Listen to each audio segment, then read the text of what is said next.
Sveiki motorų fanai. Šiandien mes pristatome naują Toyota Auris Hybrid Sports Touring. Aš turiu iš karto jūsų atsiprašyti dėl to, kad mes jį filmuojame ne Vokietijoje. Iš tiesų šiuo automobiliu mes važiavome į Vokietiją, į Frankfurto automobilių parodą.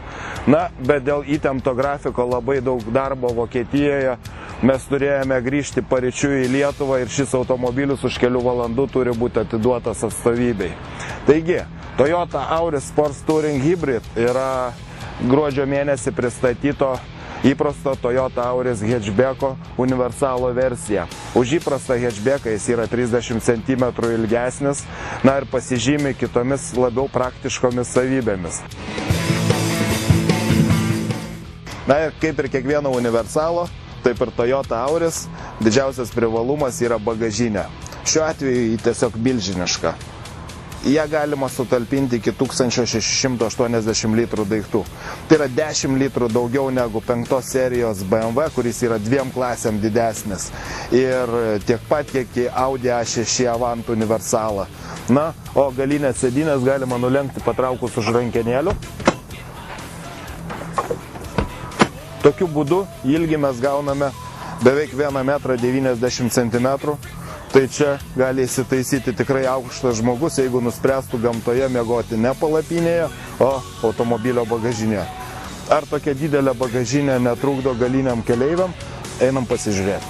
Na, o ant galinės sėdynės vietos šiaip tai nėra itin daug. Visa tai dėl to, kad bagažinė išties didelė, tad čia keliam užtenka vos, pėdas galima pasikišti, virš galvos, ačiū Dievui, pakanka vietos, panoraminis stoglangis džiugina, na, sėdima ant akumuliatoriaus baterijos. Gerai, kad pačios durelės, kurios tiesa atsidaro nedideliu kampu, aptrauktas medžiaga, o porankis taip pat medžiaginis, tad pasidėti alkūnę bus patogu. Tad, jei netenka dažnai vežioti keleivių ant galinės sėdynės, čia tikrai nebus didelė problema. Universalo salone, taip pat kaip ir hatchbacke, visiškai atnaujintas prietaisų skydelis palyginti su senuoju Toyota Auris. Jisai dabar labiau minimalistinio stiliaus, bet tikrai kur kas kokybiškesnėmis apdailos medžiagomis.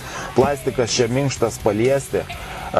Pagal skirtingas komplektacijas gali būti tiek aptraukta oda, priekinė panelė, tiek ir gali būti metalo imitacijos intarpai. Patogus nedidelio diametro vairas, aptrauktas oda, reguliuojamas abiejomis kryptimis. Centrinėje konsolėje taip pat nėra daug jungiklių, tai atrodo šiuolaikiškai ir moderniai.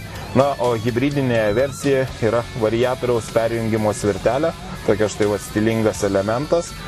Taip pat automobiliai komplektuojami net ir pigiausiose versijose su automatiniu kondicionieriumi.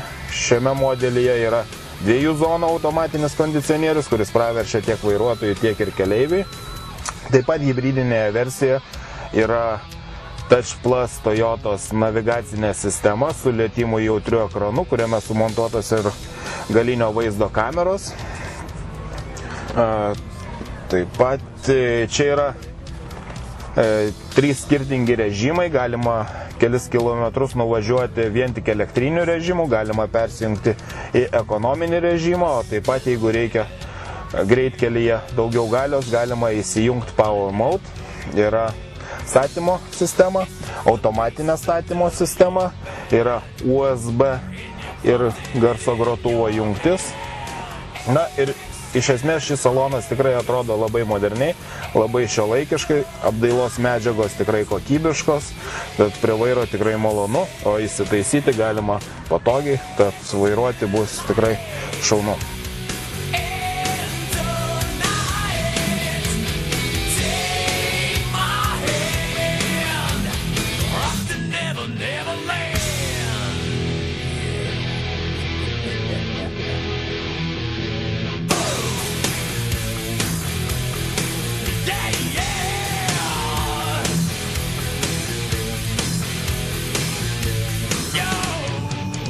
Na, visi automobiliai komplektuojami start-stop sistema.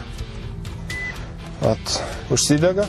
Vietoj tachometro yra tokia skalė, kur rodomas įkrovimas, rodomas kaip ekologiškai važiuojama ir rodoma, kiek galios naudojama. perjungus mažą svirtelę variatorių į drive position, pradedam važiuoti visai be garso elektra. Šiuo metu baterija yra visiškai išsikrovusi, tai to įsijungs vidaus degimo variklis, bet jei baterija yra įkrauta, o jinai įsikrauna tik nuo stabdymo, galima nuvažiuoti iki 2 km vien tik elektros režimų, galima jungti priverstinai elektros režimą ir tada nepersijungs į variklį. Tačiau jeigu mes paspaudžiame stipriau akceleratoriaus pedalą, įsijungia vidaus degimo variklis. Iš tiesų, palyginti su ankstesne Toyota Auris karta, šitas automobilis džiugina gerokai tikslesnių važiavimų. Kai kurie kolegos mini, kad vairas jiem yra per lengvas, per tuščias, bet aš to nepasakyčiau. Galima sakyti, kad vairo sistema suderinta idealiai man. Jis pakankamai standus, pakankamai intuityviai valdomas.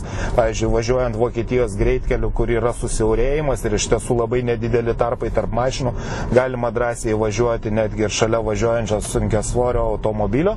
Ir tikrai jautiesi užtikrintai, nes vairo sistema labai aiškiai perduoda, kas vyksta po ratais. Taip pat važiuoklė šiuo atveju džiugina tai, kad jinai gerokai sportiškesnė, automobilis tikrai lengvai, galima sakyti, sportiškai valdomas. Aišku, tai nėra sportinis automobilis, todėl jo valdymo savybių tikėtis, kad bus tokie patys kaip Toyota GT86 būtų beržės reikalas. Bet net ir azartišką važiavimą mėgstantiem vairuotojams tai tikrai turėtų patikti. Iš kitos pusės čia sumontuota hibridinė sistema su variatoriumi. Na, visgi tie, kas nori važiuoti energingiau, aš rekomenduočiau rinktis 2 litrų dizelinį motorą, kuris turi gerą sukimo momentą ir pakankamai daug arklio galių. Na, o hibridinė jėgainė pasižymi tuo, kad ši sistema ypatingai taupi važinėjant mieste. Miesto režimu Vilniuje, netgi ypatingai netaupant, degalų sąnaudos retai kada būna didesnės nei 5 litrų iš 100 km. Tai aš manau, mieste, įvertinant tai, kad čia yra 1,8 litro benzininis motoras, mažiau nei 5 litrai važiuojant vidutinės degalų sąnaudos iš tikrųjų yra labai geros. Na, išvažiavus į užmiestį, teoriškai gamintojas teigia, kad vidutinės sąnaudos yra mažiau nei 4 litrai.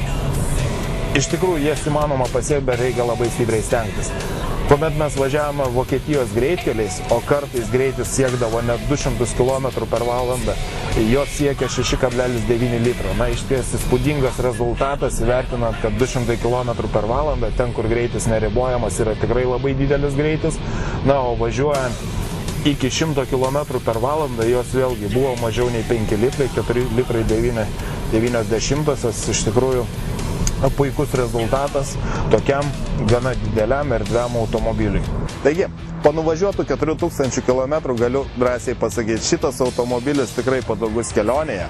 Mes važiavome 3, ant galinės sėdynės galbūt neypatingai daug vietos, bet užtat bagažinėje tikrai pakankamai daug erdvės susidėti net ir ne patiem būtiniausiam daiktam.